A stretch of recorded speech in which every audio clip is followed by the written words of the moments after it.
2003 වර්ෂයේ A-level chemistry paper එකේ 9 වෙනි ගැටලුව. පහත සඳහන් ඒවායින් හයිඩ්‍රජන් වල පරමාණුක වර්ණාවලිය පිළිබඳව සත්‍ය නොවන ප්‍රකාශ මොනවාද?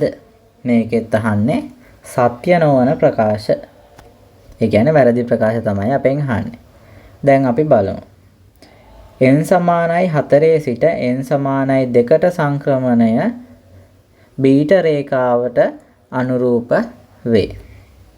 මම ශක්ති මට්ටම් ටික ඇඳගත්තොත් n සමානයි 1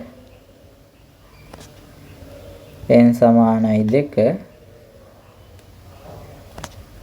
3 4 5 සහ එතනින් මම ඇඳ ගන්නවා අනන්තය. දෙවෙනි ශක්ති මට්ටමට සංක්‍රමණය වීම. දෙවෙනි ශක්ති මට්ටමට සංක්‍රමණය වීම අපිට පෙන්වන්නේ බාමර් ශ්‍රේණියේ 3 ඉඳන් එන එක 4 ඉඳන් එනවා 5 ඉඳන් එනවා 6 ඉඳන් එනවා. එතකොට අපිට ගත්තොත් මේවා ලියා ගන්න පුළුවන් ඇල්ෆා බීටා ගැමා සහ ඩෙල්ටා විදියට. දැන් අපෙන් අහන්නේ n සමානයි 4 සිට n සමානයි 2ට. ඒ කියන්නේ 4 වෙනි ශක්ති මට්ටමේ ඉඳලා 2 වෙනි ශක්ති මට්ටමට නැග. එහෙනම් මෙන්න මේ ඉලෙක්ට්‍රෝනය ගැන තමයි අහන්නේ. ඒක බීටා රේඛාවට අනුරූප වේ.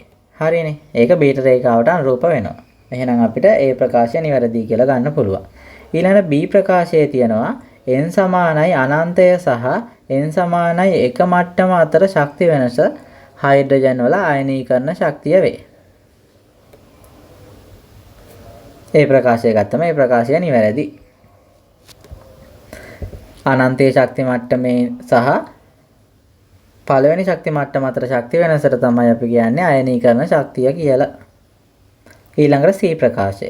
C ප්‍රකාශය කියනවා වර්ණාවලියේ එක් රේඛාව H පරමාණුවේ ශක්ති මට්ටමට අනුරූප වේ. අන්නේ ප්‍රකාශය ගත්තට පස්සේ වැරදි. මේ වර්ණාවලියේ එක් රේඛාව අනුරූප වෙන්නේ ශක්ති මට්ටමේ ශක්තියකට නෙමෙයි. හයිඩ්‍රජන් පරමාණුවේ ශක්ති මට්ටම් දෙකක් අතර තියෙන ශක්ති වෙනසට තමයි අනුරූප වෙන්නේ. තේරුණානේ මම කියන එක? ශක්ති මට්ටමක ශක්තියට නෙමෙයි අනුරූප වෙන්නේ ශක්ති මට්ටම් දෙකක් අතර ශක්ති වෙනසට. එහෙනම් අපිට ඒ අනුව C ප්‍රකාශය වැරදි කියලා ගන්න පුළුවන්. ඊළඟට D ප්‍රකාශය. D ප්‍රකාශය කියනවා n සමානයි 2 සහ n සමානයි 1 අතර ශක්ති වෙනස n සමානයි 3 සහ n සමානයි 2 මට්ටම අතර ශක්ති වෙනසට වඩා කුඩාය. ඒ ප්‍රකාශයත් වැරදි.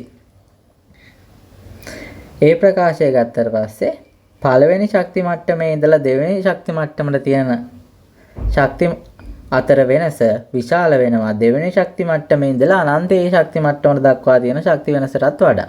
එහෙනම් අපිට මේ ශක්ති වෙනසට වඩා කුඩාය කියන ප්‍රකාශය වැරදි කියලා ගන්න පුළුවන්. වැඩිම ශක්ති වෙනසක් තියෙන්නේ n සමානයි 2 සහ n සමානයි 1 අතර. එහෙනම් අපිට D ප්‍රකාශයත් වැරදි කියලා ගන්න පුළුවන්.